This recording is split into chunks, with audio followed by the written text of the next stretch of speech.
Oke, Assalamualaikum warahmatullahi wabarakatuh. Alhamdulillah, pada kesempatan kali ini kami dari kelompok 3 akan mempresentasikan eh, PowerPoint kami ya, dari mata kuliah farmasi sosial yang berjudul Penggunaan Obat pada Usia Lanjut. Sebelumnya, izinkan saya sebagai moderator memperkenalkan diri. Saya Dia Fikri selaku moderator. Kemudian izinkan saya juga untuk memperkenalkan anggota dari kelompok 3. Yang pertama ada NIM 129 Vina Saljanata, ada NIM 130 Raka Ataya, ada NIM 132 Silvi, ada NIM 133 Wafik, ada NIM 134 Ari, ada NIM 135 Dini, ada NIM 137 Dinda, ada NIM 138 Desi, ada NIM 140 saya sendiri, dan ada NIM 141 Dinda Cantika. Baiklah, untuk slide pertama akan dibacakan oleh Dinda Rahmatullah Rizky. Kepada Dinda, dipersilakan. Terima kasih.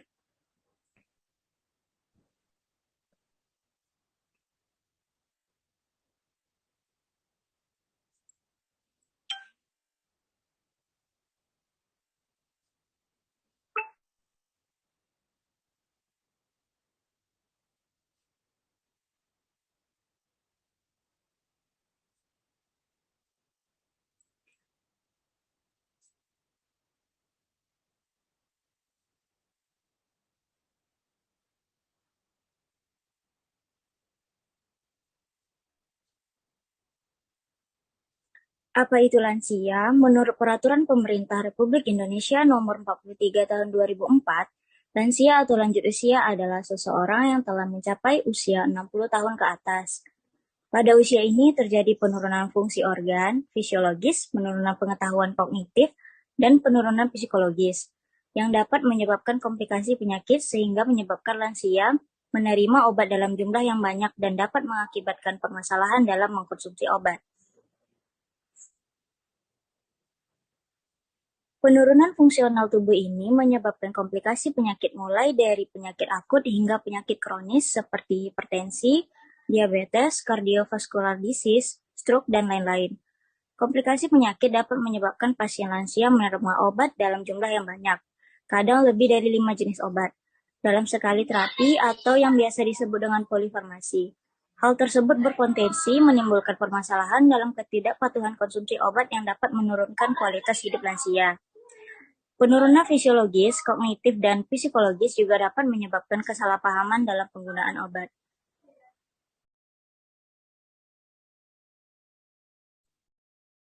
Baik, selanjutnya akan dilanjutkan oleh Dinda Cantika. Kepada Dinda Cantika, dipersilakan. Semakin bertambah tua, fungsi tubuh juga akan mengalami penurunan. Kondisi tubuh juga semakin memburuk jika gaya hidup yang Anda terapkan tidak sehat, sehingga membuat risiko berbagai penyakit semakin meningkat. Penyakit atau masalah kesehatan yang umumnya lansia miliki, Anda kenal dengan istilah penyakit degeneratif. Penyakit ini terdiri dari penyakit jantung dan pembuluh darah, diabetes, dan kanker. Berdasarkan riset kesehatan dasar tahun 2018, penyakit yang umum menyerang dan penggunaan obat untuk mengatasi kondisi tersebut pada lansia di Indonesia diantaranya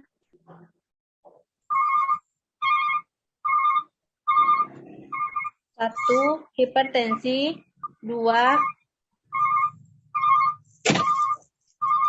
Radang sendi, 3. Diabetes, 4. Stroke, 5. Penyakit jantung. Baiklah, slide selanjutnya akan dibacakan oleh Raka Ataya. Kepada Raka Ataya, dipersilakan.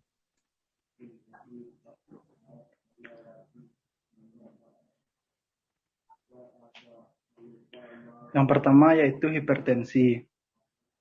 Persentase hipertensi pada lansia di Indonesia mencapai 63,5%. Penyebab tingginya kasus hipertensi tersebut adalah berkurangnya fleksibilitas pembuluh arteri seiring waktu dan menurunnya kemampuan tubuh dalam mengatur kadar natrium. Agar tekanan darah selalu terkontrol, dokter akan meresepkan obat sekaligus aturan penggunaan obat pada lansia. Obat tekanan darah tinggi yang biasanya lansia minum meliputi yang pertama yaitu obat diuretik. Pil air berguna untuk membantu ginjal menghilangkan natrium dan air dari tubuh. Obat golongan ini yang biasanya lansia gunakan adalah chlorthalidone atau hidrochlorothiazide. Selanjutnya yaitu ACE inhibitor, obat untuk mengendurkan pembuluh darah dengan menghalangi pembentukan bahan kimia alami yang mempersempit pembuluh darah. Obat hipertensi kelas ini yang biasanya lansia minum adalah lisinopril dan captopril. Selanjutnya yaitu kalsium channel blocker. Obat ini membantu mengendurkan otot-otot pembuluh darah dan memperlambat detak jantung. Obat yang umum digunakan adalah amlodipin dan diltiazem.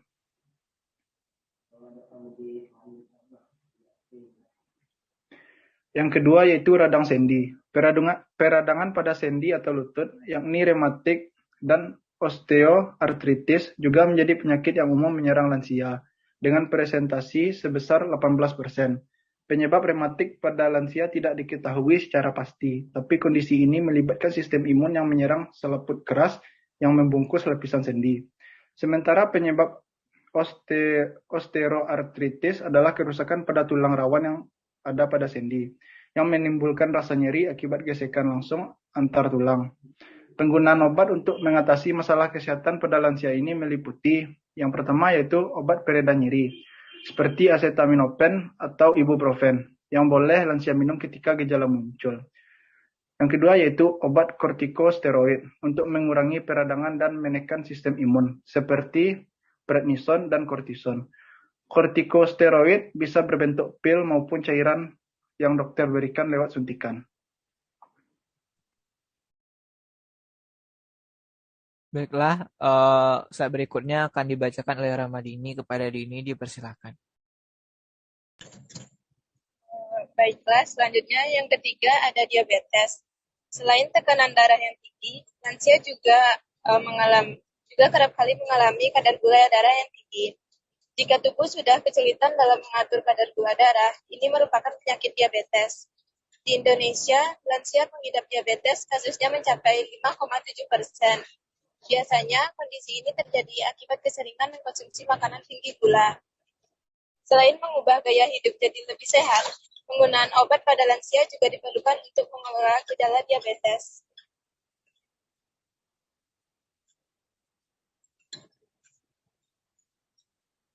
Yang keempat ada stroke. Hipertensi dan penyakit jantung yang terus bertambah buruk bisa menyebabkan penyakit stroke. Kondisi ini menyebabkan sel-sel otak tertentu mati, sehingga fungsi tubuh tertentu akan mengalami gangguan. Saat serangan stroke terjadi, pasien akan menerima perawatan darurat dengan penyuntikan obat AT-Place dalam kurun waktu 4,5 jam setelah gejala pertama muncul. Pada beberapa kasus, dokter mungkin akan melakukan proses pengobatan lewat teknik pembedaan lebih lanjut. Setelahnya, lansia akan menjalani perawatan rawat jalan dan perlu meminum obat yang sama dengan pasien pengidap hipertensi dan penyakit jantung. Baiklah, selanjutnya akan dibacakan oleh Wafik. Kepada Wafik dipersilakan. 5. Penyakit jantung. Hipertensi yang tidak terkendali bisa meningkatkan risiko penyakit jantung pada lansia. Apabila penerapan gaya hidup yang buruk sedari muda juga bisa membuat penumpukan plak pada pembuluh darah sehingga mengganggu sirkulasi darah ke jantung. Lansia dengan penyakit jantung perlu minum obat agar kondisi jantung dan pembuluh darah di sekitarnya tidak semakin memburuk. Jika tidak, penyakit jantung bisa menimbulkan komplikasi seperti serangan jantung. Penggunaan obat pada lansia dengan penyakit jantung tidak berbeda jauh dengan pasien hipertensi.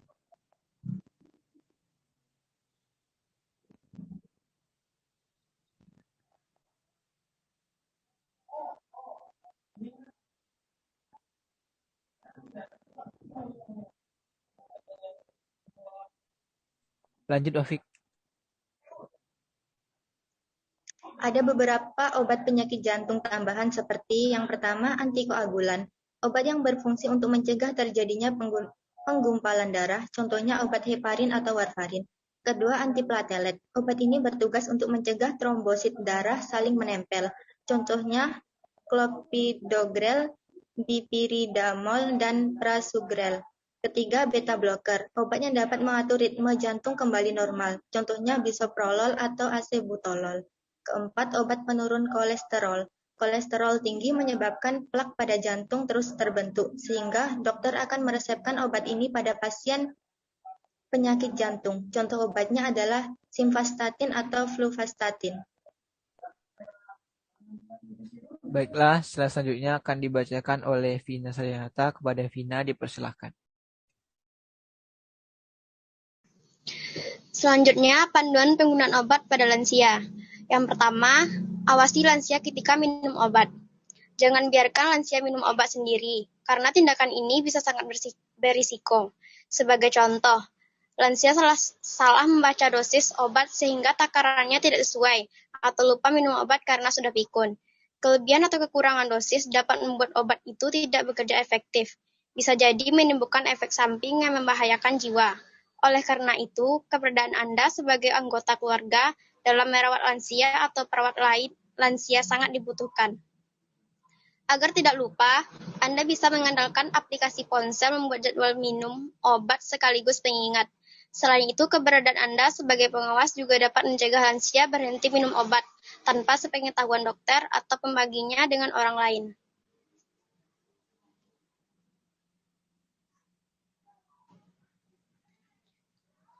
Yang kedua, pindahkan dalam wadah bersih. Wadah plastik yang umum memiliki aturan pemakaian tertera pada permukaan plastik. Nah, gesekan pada plastik bisa membuat label obat menjadi pudar, sehingga nantinya akan menyulitkan untuk mengetahui informasi dari obat tersebut. Jadi, akan lebih baik jika obat tersebut Anda pindahkan dalam wadah bersih. Kemudian, buat kembali informasi obat pada bagian depan wadah dengan kertas label, dan lapisi dengan selotip agar tidak hilang terkena gesekan atau air. Simpan obat di tempat yang bersih dan jauh dari jangkauan anak-anak. Yang ketiga, perhatikan efek samping. Penggunaan obat pada lansia tidak lepas dengan efek samping, baik itu ringan atau parah. Untuk mengetahuinya, Anda bisa menanyakan langsung pada dokter. Lalu perhatikan juga bagaimana kondisi lansia, kakek, nenek, atau anggota keluarga setelah mengonsumsi obat. Baiklah, selanjutnya akan dibacakan oleh Desi. Kepada Desi dipersilakan. Selanjutnya adalah perubahan pada usia lanjut. Yang pertama ada perubahan fisiologi pada lansia, yaitu perubahan panca indera, problem pada tulang, problem pada esofagus, masalah ginjal, masalah otot, dan masalah paru-paru. Yang kedua ada perubahan farmakokinetik, di mana yang pertama ada absorpsi. Efek-efek pada tubuh dan respon obat yang mungkin terjadi pada fase ini adalah yang pertama, berkurangnya keasaman lambung, mengubah absorb obat-obat yang bersifat asam lemah seperti aspirin. Selanjutnya, berkurangnya aliran darah ke saluran gastrointestinal. Berkurangnya itu 40-50%. Dan itu selanjutnya berkurangnya laju motalitas gastrointestinal atau peristaltik.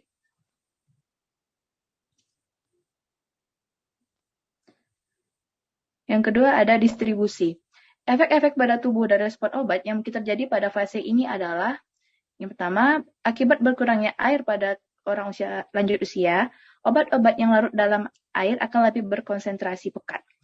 Selanjutnya, terdapat peningkatan dalam rasio lemak terhadap air pada orang lanjut usia. Selanjutnya, orang yang lanjut usia mempunyai serum protein dan kadar albumin yang berkurang, sehingga terdapat lebih sedikit tempat peningkatan pada protein. Akibatnya, terdapat lebih banyak obat yang bebas. Yang ketiga, ada metabolisme. Penurunan produksi enzim hati, aliran darah, dan fungsi hati total. Selanjutnya, waktu paruh dari obat-obat meningkat, dan dapat terjadi akumulasi obat. Selanjutnya, metabolisme obat menginaktivasi obat dan merupakan persiapan untuk eliminasi oleh ginjal.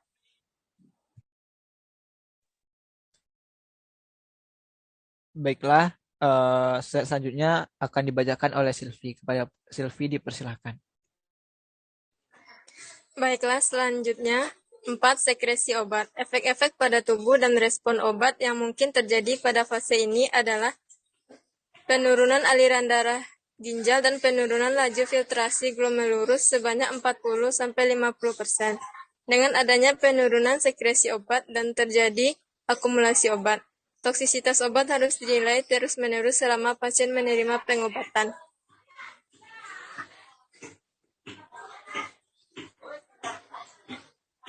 Prinsip umum penggunaan obat pada lansia. 1. Obat diberikan bila ada indikasi yang tepat. 2. Pilihan obat yang memberikan rasio paling menguntungkan. 3. Penggunaan dimulai dengan dosis separuh lebih sedikit dari dosis yang biasa diberikan pada muda dewasa. 4. Selanjutnya dosis disesuaikan berdasarkan respon klinik penderita. Baiklah, selanjutnya akan dibacakan oleh Ari Purwaningsih. Kepada Ari dipersilahkan. Efek samping obat pada usia lanjut. Pertama, ada kesalahan peresepan. Kedua, kesalahan pasien. Ketiga, ketidakjelasan informasi obat. Keempat, pasien sering lupa instruksi pengobatan. Kelima, untuk penderita tremor, jangan diberi obat cairan yang harus ditakar dengan sendok. Keenam, sebaiknya etiket dibuat lebih besar agar mudah dibaca. Selanjutnya ada ketidakpatuhan pengobatan pada lansia. Berikut beberapa alasan ketidakpatuhan. Pertama, terlalu banyak pengobatan pada waktu yang berbeda-beda. Kedua, tidak mengerti tujuan dan alasan pemakaian obat. Ketiga, menurunnya daya ingat. Keempat, berkurangnya mobilitas dan keluasan gerak. Kelima, gangguan penglihatan dan pendengaran. Keenam, kesulitan dalam membuka tutup botol. Ketujuh, efek samping dan reaksi yang merugikan dari obat. Mungkin itu saja yang dapat disampaikan oleh kelompok 3. Untuk lebih dan kurangnya saya mohon maaf. Wabillahi taufiq wal hidayah. Assalamualaikum warahmatullahi wabarakatuh.